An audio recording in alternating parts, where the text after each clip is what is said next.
Alam mo ba na may higante sa ating mitolohiya na hindi mo maririnig hanggang sa huli na? Ang Bungisngis, isang matang nilalang mula sa Visayas.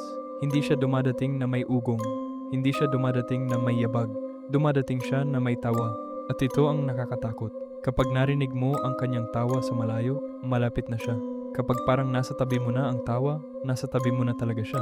Ang tunog na pinakamalambot ang siyang pinakamapanganib.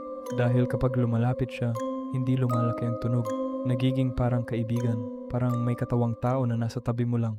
Parang nagtatawanan kayo sa dilim, at doon ka nagkakamali.